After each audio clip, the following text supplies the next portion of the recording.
Hello and welcome to our next session. I'm Devin McGuire, Senior Product Marketing Manager here at Psycho. We are firmly in the era of the 10x developer. Coders powered by AI assistants are delivering features and shipping code at a volume and velocity we've never seen before. But what does AI mean for security teams? If developers are moving 10 times faster, but security is stuck with the same manual reviews and alert fatigue, the risk is that the gap between our capacity to create software versus our capacity to secure that software is only going to expand even further. AI is this kind of massive stress test. And as we ask, how do we secure AI development? A big part of that answer has to come from asking, how can security leverage AI to build a 10x security team? Today, we're discussing exactly that. How can you fight AI with AI? We're going to dig into how security teams can not just react to the AI revolution, but actively leverage AI to scale expertise, inform strategies, and drive efficiencies across detection, prioritization, and remediation. Joining me to break this down are two industry leaders, Gaja Nand and Casio Batista Pereira. Gaja, Casio, great to have you with us. If you could quickly introduce yourselves. Gaja, let's start with you. Yeah, I'm Gaja Anand. I'm the CISO at Refresh.Health. Prior to that, I'd been a cybersecurity leader at E-Trade, and Morgan Stanley was head of application security at E-Trade before it got acquired. Hello, everyone. Thank you, Devin. Thank you for having me here. I'm Casio Pereira. I'm application security evangelist at StoneX. Happy to share, happy to collaborate.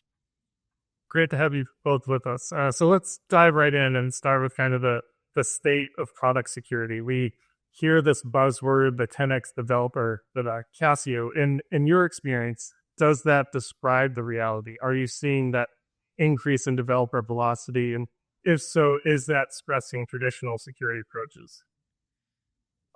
I could be very short of this answer and say yes, it's speed up the developer velocity, right? But it comes with a lot of costs, I would say.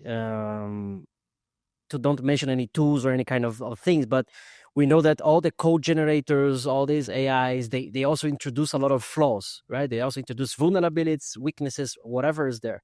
So yes, it increases a lot the developer speed, the agility, and everything. But there are a lot of costs together with this. Yeah. So the short answer, yes, speed up a lot. I would say also speed up a lot, also fixing this problem, right? It's not only spitting bad code, right? We need to agree on that. But there's also this part which what I see a lot of companies and people missing. Like, okay, I speed up my velocity, but I speed up my security as well. All right, so obviously velocity is increasing, and with that comes kind of complexity, and there's always risk in more software. And I guess, development has always been seen as the driver, security has been more of the brakes. But gosh, I'm curious, is your experience consistent with Casio's? And how do you see like security, speeding up security? How do we get to that 10x security team? The 10x security team is, both with better tools and a fundamental shift in the role of a security engineer. Security engineers absolutely need better tools to meet developers in their own agentic coding environment. But from my view, more importantly, security engineers need to deploy these tools in a way that developers feel comfortable owning or they feel empowered to own the secure coding, because ultimately they should. I see developers owning the secure coding themselves. Otherwise, we won't be able to scale in this new AI-assisted development world. But to make this work, I think security engineers need to become fluent in agentic code assistance themselves, so they can be with just their tools. They have to understand how this architecture, the components, and how these systems think and operate. So the 10x security engineer you're talking about isn't someone with just better tools, but they have fundamentally evolved their skill set to operate in this new AI development world. So they have to know all those new tools plus the agentic code assistance and this whole architecture. So that's how I think we can operate in this new world. So we need technology to help us. There's still kind of the fundamentals of you have to get engagement and buy-in. Like those things don't go away. It could also, there are kind of new technologies that security teams need to educate themselves and make themselves aware on. I do want to kind of get into the tactics and the practicalities of AI and what that means. And there's the big challenge of having too many alerts and the hope that kind of AI can help connect the dots, whether it's correlation or improved exploitability. But Cassio, I'll direct this question to you. As you see, developers writing more code faster, what are those kind of tactical, practical ways that security can keep pace?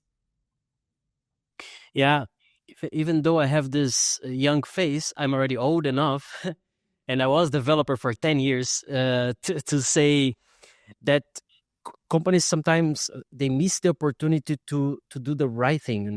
They are aiming to the business side and everything, which is okay-ish, unless your business itself has a criticality to the society. Like as a hospital, as a bank, as whatever, you have a social responsibility, right? So you cannot just, okay, I'm time to market, my business is fast, everything is good, but on the background I'm totally unsafe, right? And I'm deploying and delivering software or services or whatever, but in the end I'm insecure, right? Which means that can lead to a vulnerability that if I have a problem as a company, I'm affecting the society itself, right? As a bank, if I'm offline, what is the impact to the people, right? So with that, my point is we lost the capacity of understanding hierarchy. So developers thinks they are the kings. They forgot they have bosses. They forgot they have CTOs, CISOs. They forgot that they obey someone. They forgot that there are requirements from the users or whatever that they need to just comply with that. They need to execute that, right? And we empower them too much. And too much, I mean, yeah, you have full power developer. Do whatever you want. And that loses the totally control. So you can have the best tools in the market, like Cycode. You can have any other tool, like we have the best cars, we have traffic laws, we have everything, but we still have accidents. People still drink and drive, at least in Brazil, where I'm from, Poland, and so on. So it's not about the cars, not about the traffic laws, it's about still education, it's about still people, So bringing to our scenario, I would say it's the same thing. We can have the best tools, best developers on the market, but without proper strategies, processes in place, no AI or no technology will solve this problem.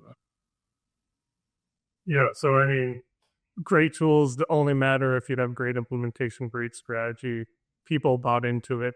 One of the persistent pushbacks that you always hear from developers is, false positives. There's a lot of noise. It's difficult to build that trust and credibility with the development team. So, prioritization is a big piece of that. You have 10,000 alerts, maybe 100 matter, maybe they have time and capacity to fix 10 because they're measured on other things. Gosh, I'm curious, how do you build that trust and credibility with the development team organization? And are there ways that AI can help, or is it a cultural challenge primarily? It is both, I would say, because AI. So there is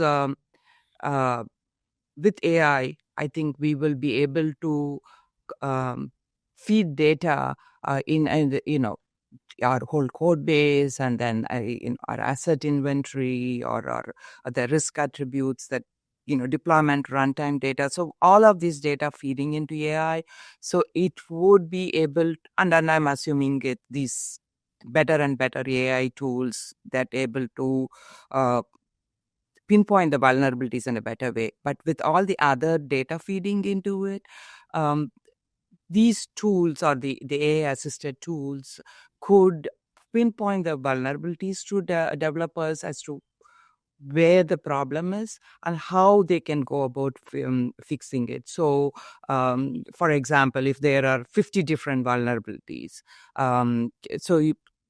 feeding all this data in AI-based tool, it could say that, oh, hey, these are not 50 different problems. They are all stemming from one problem in a code insecure wrapper written by Bob some 3 years back, right? So, so that would sort of help the developers know where the problem is. But with all the other data that we feed in terms of asset attributes and the risk attributes of the assets, we can prioritize, if it's an internet facing application, fix that first, or if it's an application that has a higher risk in terms of handling some financial stuff, so prioritize that. So AI can correlate all of this, but I would not say I would totally leave it to AI to tell me how do I prioritize. It's fine, it's like just like how the developers have to own the code that is generated by AI. They would have to own the remediation themselves. They can take the input, but they have to own the remediation themselves. And I would say the same factors, right? Like the explainability, accuracy, and liability, all that is sort of now, impacting the AI adoption. The same factors they impact code remediation with AI assisted tools. So I would say AI can speed up, or but it cannot take away the accountability of the developers when it comes to prioritization or to find where exactly to fix a problem. Cassie, anything you wanted to add? Yeah, I wanted to add this exactly word that Gaja mentioned in the end is accountability, right? But I would just escalate maybe a level. Like we can have 100,000 alerts that they are relevant, filtered by AI or whatever, or one alert, right? It's not the amount. It's how we as a team, as a company approach that. Okay, we have one problem or 1,000 problems. How we approach that? Oh, if everything is priority, everything is very urgent. But are we going to fix them? Are we going to do on this current sprint? Are we going to plan to the next sprint? Are we going actually to do something? Or will be to our pile of backlog that will never come back, So one alert, 1,000 alerts, AI will help with that, context, prioritization and everything, with flaws and everything that comes with it as well. But my point is, as company, we need to be accountable for that, right? Okay, as a bank, I cannot have 1 million vulnerabilities in a backlog or even one critical. I need to fix them today, tomorrow, but I need to fix them. That's the point. So fixing is what matters. Developers still have to be accountable. And I mean, one of the early use cases of Gen AI was, code generation, this concept of code remediation. I'm curious, what's your opinion on the state of kind of AI code remediation? It sounds like, Gaja, you were saying, the developers still have to own and be accountable for this. And I'm curious if you can expand on that and your experience. I can. Oh, sorry. You go ahead, Cassie. Yeah, no problem.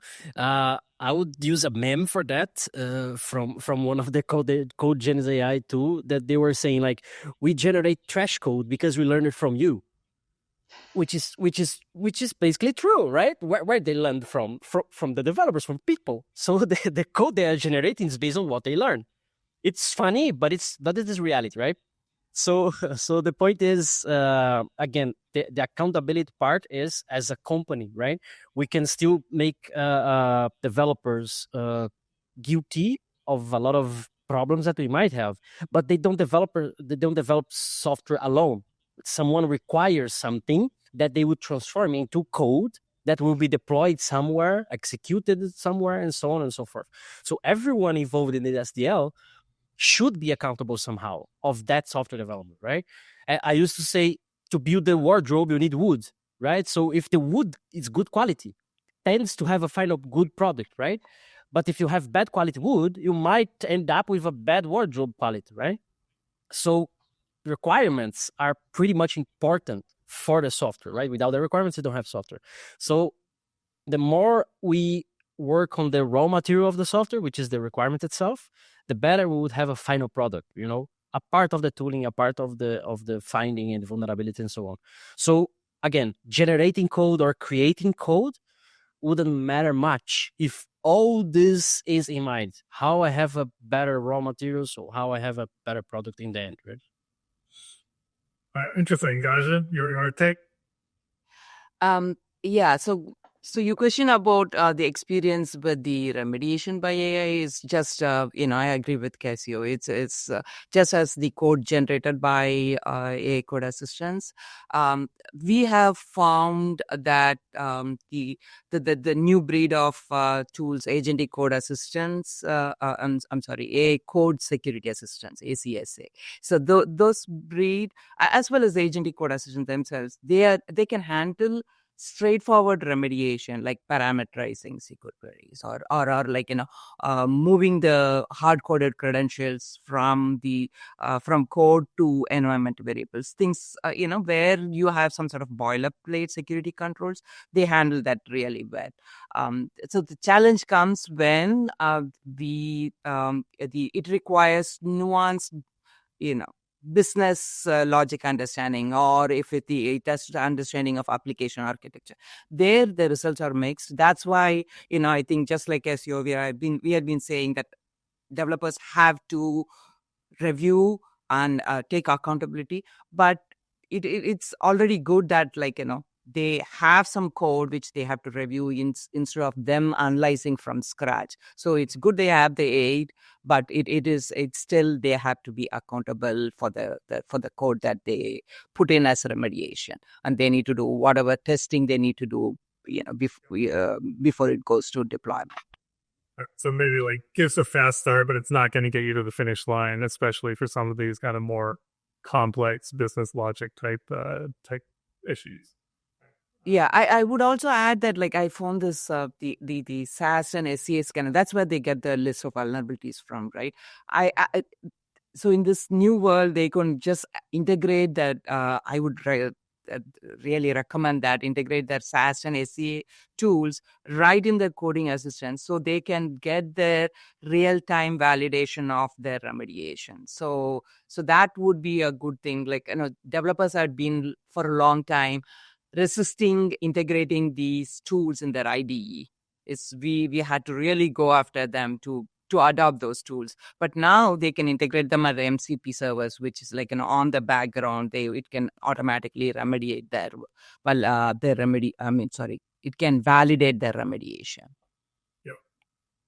Very interesting. I mean, I feel like we could talk about this for a long time. We are coming towards the end of our time quickly, but I do want to cover one issue and ask each of you this final question, that if you kind of consider the net effects of AI, so on one hand, it's increasing development velocity, there's more code, it might be adding to the adversarial toolkit, there are new categories of risk associated with AI, and then on the other, you think of AI as maybe enabling faster detection, improving prioritization, improving remediation with limited capacity, hopefully getting better. But if you think of the net effect of those two things, do you think AI will end up ultimately expanding or shrinking the security gap? Cassio, I'll start with you. That's a hard one because I'm a big enthusiast. On the other hand, I'm old school security, right? I want to block everyone. So yeah, I think AI in general, it helps, it speed up, generate quick code. I myself, I don't code for 10 years, even though I was a developer. I know how to discuss, I know how to read code, no problem, but I don't code anymore, right? So whatever I need something, I will ask, okay, generate this code for me, and then I'll read and make my own adjustment, right? And because I have this experience, but we know how humans are. So they would trust too much. Okay, generate this code, they will assume that it's true already, and execute and deploy and go on and fast forward.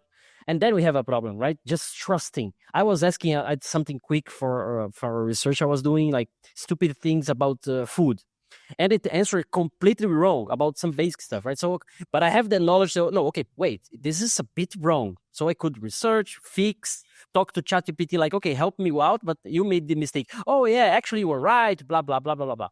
But junior developers, right? They are just starting career. They are learning. They still need road. They have a road ahead of them.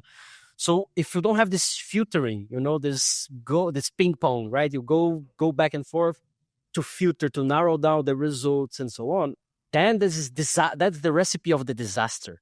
And that's where I see companies failing. Everybody's people failing, right? Everybody's trusting blindly.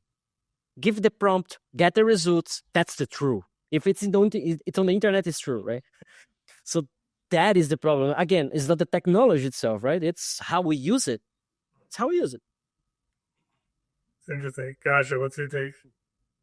I would agree with Casio, but I'm an optimist, so I'm really hoping security engineers can use these tools, and we because AI allows to do more with less, and finally we have we have always had less resources, so finally we have tools to be able to do something with security there. So I'm hoping with in the next few years we will be able to do more to close the security gap. So these tools have come a long way. So I'm really hoping we will finally get to close the security gap. And cautiously optimistic. Let's see. I appreciate the optimism, but it's a good kind of culmination of this quick conversation of AI seems like this easy button for developers. There's a lot of risk there. You have to have kind of the foundational elements of security in place. Hopefully, AI also equips security teams to be more efficient and effective. But Gaja, Cassio, thank you both so much for your insights. And for those watching, please don't go anywhere. And with that, I'll pass the mic back to Monica to introduce the next session.